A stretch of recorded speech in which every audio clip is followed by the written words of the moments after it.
Hello and welcome back to People in Perspective. I am Liam Keohane, and joining me on today's show is retired police sergeant Mr. Bob Bartik. How are you doing today, Mr. Bartik? Very good. Thanks for having me. Of course. So I'll hop right into this. What was your inspiration to go into the police department? My family, I come from I guess people would call it a blue family. Yeah. We've been in policing for probably over 100 years. My father was a police officer. My oldest sister was a police officer. And I was growing up with people who were always in the police, and it was just one of those natural progression, excuse me. Yeah. So do you have to take any classes to become into the police department? So there's certain requirements for the police department. At the time I was hired, you only needed a high school degree to become a police officer, but then they went along and they gave you 6 months of intensive training. Now there's a little more to it. You need at least a associate's, if not a bachelor's degree in some areas, to become a police officer, and you still get to go through all the intensive training as well. Yeah, well, intensive training seems very fun. So what would you say is being a police? You know, policing is a very complex profession because, you know, I don't know any other profession in the world where you have to wear something to guard against being shot at other than the Army, soldiers, and the military.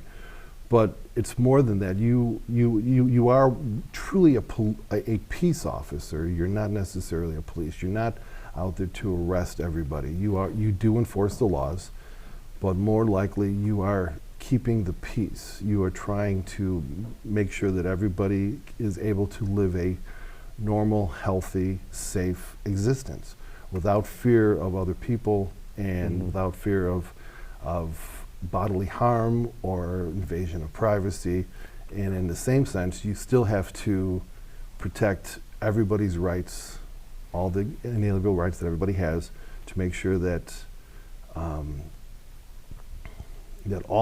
that everybody lives a nice, happy life. It's very difficult sometimes because you know you are dealing with different demographics. You're dealing with all kinds of different nationalities, different ethnicities, different the way people are raised, how they are raised.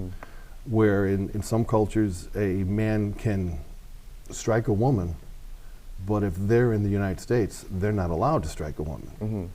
And you have to try to figure out if you like, for example, if you go to a domestic disturbance and it's a culture where he's allowed to strike his wife because that's the way it is, he doesn't understand why now all of a sudden you're arresting him. And you have to convey to him. So you have to be able to convey your thoughts and not just go out and arrest everybody to keep the peace. And you know, I have to thank you for that one. But can you tell us more about your certain department you were in? So I spent 31 years with the Chicago Police Department, and my first 10 years I was it was called a squad car, in a beat car. I patrolled 10 years up on the north side, and I did everything from answering all the calls, writing parking tickets, directing traffic, traffic accidents, assigned to traffic accidents, writing reports, domestics.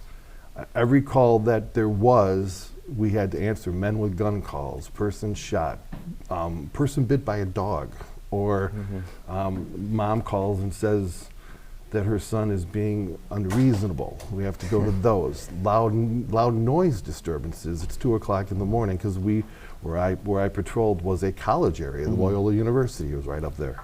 So a lot of college students having parties on Saturday night. Guys, you have to be quiet. Okay. You know, we were on the lake. We had to. I had a call one time of a deer in the lake. I don't know what I was going to do with it. I just watched the deer, but we had a call of a deer in the lake. So we did that, and then after 10 years of doing that, I went into the detective division. I am a licensed polygraph examiner. I administered lie detector examinations. I assisted the detectives in any case imaginable, anywhere from a simple theft to murders, child abuses. And then my last 5 years, I was promoted to sergeant, where I went back into patrol again, and I worked on the south side, and then I moved into, I was in charge of the main lockup facility downtown to intake all prisoners that were going to court or that were arrested in a certain geographical area. Yeah. So, as running the lie detector, can you tell us about like your first job that you were given on the lie detector? So I don't remember, but I mean, I do have some notable ones. I mean, I'd love to hear about those ones. Most notable, and it's one of that's kind of sticks in my craw to this day, is there were two children, Timon and Diamond Bradley. These are two kids who were they were at a Bud Billiken festival, I believe, in Washington Park. They were 2 and 4 years old, and they wound up missing. And to this day, no one knows where they are. Wow, to this day. Truly and sad. It was an interesting case. There were multiple detectives, multiple agencies, and it was it was kind of disheartening. It's one of those ones that, you know, and then yeah.